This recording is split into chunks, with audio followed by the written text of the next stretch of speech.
প্রতি সপ্তাহের সোমবার আউটডোরের ভিড়টা একটু বেশিই থাকে।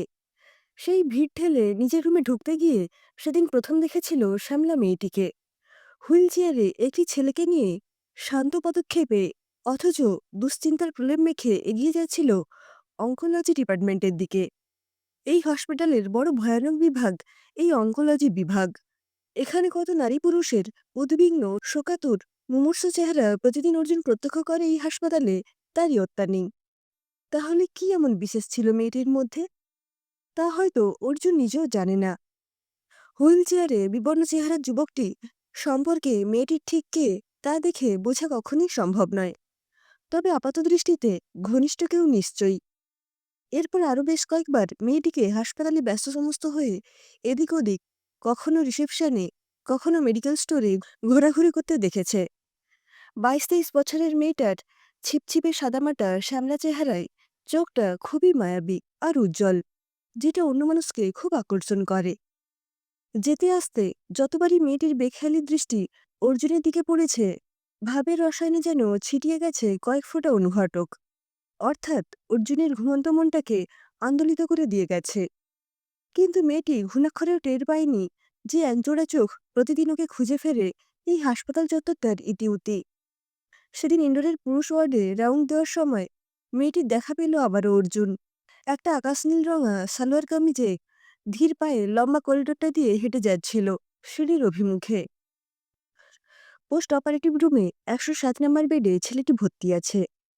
হসপিটালের তথ্য বলছে ছেলেটির নাম প্রিয়রঞ্জন, গলার ক্যান্সারের পেশেন্ট, 3rd স্টেজ। দুদিন আগেই সার্জন ডক্টর চ্যাটার্জি ওর অপারেশন করেছেন।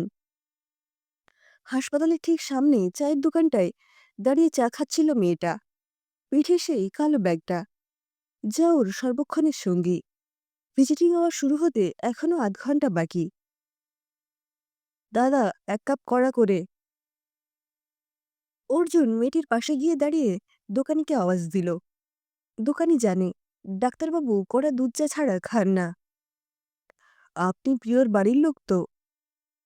নিজের মনের চাহিদা দূর করার জন্য মেয়েটির সাথে আলাপ জমাতে চেষ্টা করে অর্জুন। মেয়েটা প্রথমে একটু হকচকিয়ে গেলেও পরে সম্মতি জানায়। অর্জুন বলে, কাল পরশু ওকে ছেড়ে দেওয়া হবে। মেয়েটি নিরুত্তর। আপনি কে হন প্রিয়র? বন্ধু, বলে এবার একটু ইতস্তত বোধ করে মেয়েটি। এই উত্তরটা অপ্রত্যাশিত ছিল। একদমই প্রস্তুত ছিল না অর্জুন। ভেবেছিল মামা, কাকা, দাদা এমনই কোনো আপনজন হবে হয়তো। বন্ধু শব্দটা শুনে কেমন যেন বুকে একটা মোচড় অনুভব করল। আর কথা বাড়াতে ইচ্ছে হলো না। এর মধ্যে মাঝখানে অতিক্রান্ত হয়েছে বেশ কয়েকটা দিন। মেয়েটার সাথে অর্জুনের আবার একদিন দেখা হলো হাসপাতালে ঢোকার মুখে। খোঁজ নিয়ে জানল প্রিয়র কেমোথেরাপি চলছে। মেয়েটি বেশ গম্ভীর প্রকৃতির, বেশি কথা খরচ করে না। এক ডাক্তারের এতটা কৌতূহল দেখানো বা যেচে খোঁজ খবর নেওয়াটা কি ঠিক দেখাচ্ছে? অত শত না ভেবে শুধুমাত্র মনের তাগিদে মেয়েটির অন্তঃস্থলের গভীরে ডুব দিতে চাইছিল অর্জুন, হয়তো কিছুর নাগাল পাওয়ার আশায়। এরপর থেকে প্রায় দেখা হতে থাকে ওই হাসপাতাল চত্বরেই। কথা হতে থাকে নানান বিষয়ে। ক্যান্টিনে চা আর স্যান্ডউইচ খেতে খেতে, কখনো বা রাস্তার চায়ের দোকানে আলাপচারিতার সাথে বাড়তে থাকে সখ্যতা। মেয়েটির নাম বিজয়িনী। সবাই ওকে জয়ী বলে ডাকে। আর প্রিয় ওর প্রেমিক। খুব ছোট থেকেই ওরা একে অপরকে চেনে।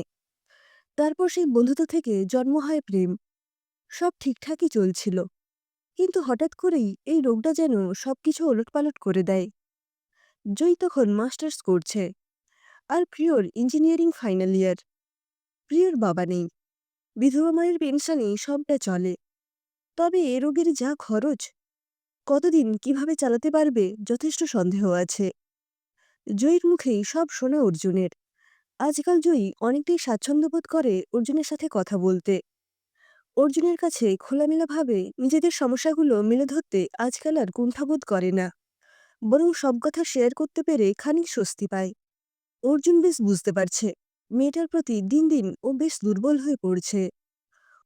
ওর মতো একটা উন্নাসিক, আত্মম্ভরিত সর্বস্ব ছেলে কিভাবে একটা নিম্ন মধ্যবিত্ত পরিবারের অতি সাধারণ মেয়ের প্রতি আকৃষ্ট হতে পারে? ভাবলে নিজেরই অবাক লাগে ওর। আসলে ভালোবাসায় মেয়েটার সমর্পণই ওকে সাধারণের গণ্ডি পেরিয়ে অসাধারণ করে তুলেছে। সেটাই হয়তো অর্জুনকে নাড়া দিয়েছে। বর্তমানে চারিদিকে ঠুনকো সব কারণে কত শত সম্পর্ক ভঙ্গুর কাচের মতো নিঃশব্দে ভেঙে চুরমার হয়ে যাচ্ছে। সম্পর্কের উপর বিশ্বাস ভরসা সব হারাচ্ছে মানুষ। অথচ এই মেয়েটি কি ভীষণ যত্নে নিজের ভালোবাসাকে আগলে ধরে বাঁচতে চাইছে, বাঁচাতে চাইছে, ভালোবাসাকে টিকিয়ে রাখার মরিয়া প্রয়াস করছে। অর্জুনের মনের কোণে কোথায় যেন অনুরাগের বসত গড়েছে মেয়েটা। ভালোবাসার প্রতি মেয়েটার আনুগত্য যত দেখছে ততই মুগ্ধ হচ্ছে। মেয়েটা যেন ভালোবাসার রাজ্যের আত্মঘাতী রানী। ভিজিটিং আওয়ার শেষে ডক্টরের সাথে কথা বলে পার্কিং লটে অর্জুনের গাড়ির কাছে অপেক্ষা করছিল জয়ী। পার্কিং স্পেসের হ্যালোজেনের আলোয় ওর মুখের বিষণ্ণতার ছাপ স্পষ্ট। চিকিৎসায় সেভাবে সাড়া দিচ্ছে না প্রিয়। ডাক্তার আরও উন্নত চিকিৎসার জন্য বাইরের কোনো এক বড় হাসপাতালে নিয়ে যাওয়ার পরামর্শ দিয়েছেন।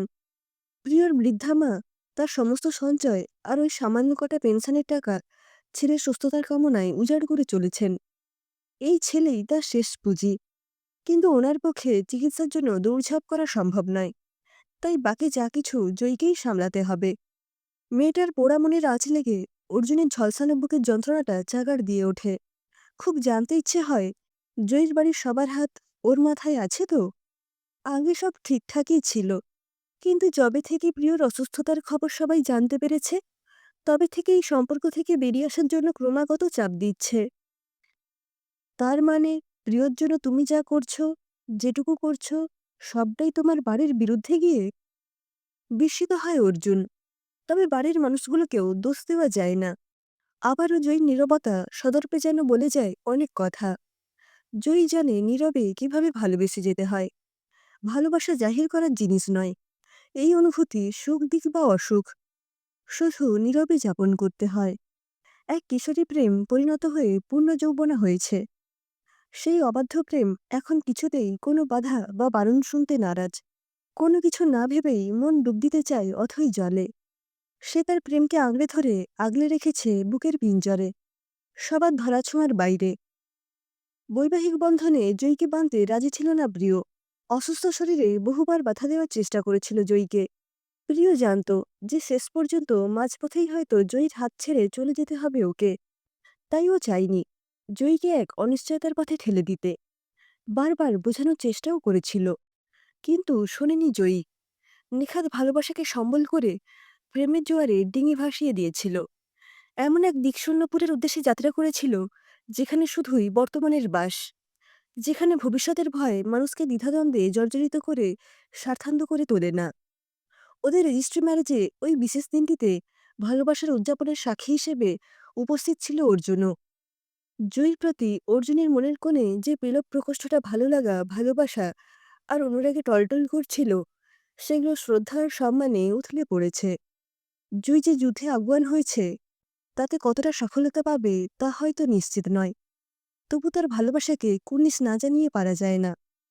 বিভিন্ন এনজিওর সহায়তায়, কিছু আর্থিক সহযোগিতায় আর অর্জুনের ঐকান্তিক প্রচেষ্টায় প্রিয় চিকিৎসার জন্য ওরা দুজনে পাড়ি দেয় কলকাতার বাইরে। অর্জুন শুধু চায় জয়ীর ভালোবাসা বাঁচুক। নিজের মনের অন্তঃকরণে জয়ীর জন্য পুঞ্জীভূত ভালোবাসাটুকু এইভাবে উৎসর্গ করে দিতে চায় ও।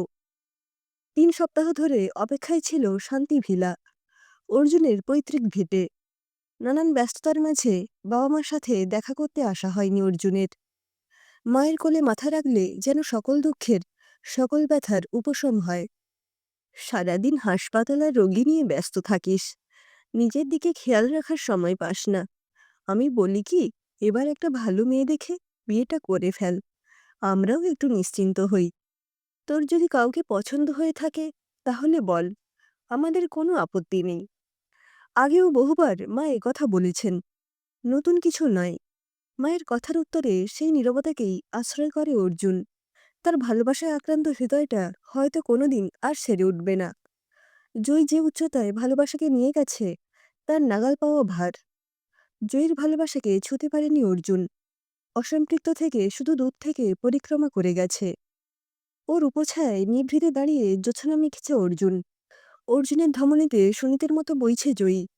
সেই জয়ীকে প্রতিস্থাপন করতে হয়তো লেগে যাবে আরও কিছু সময়।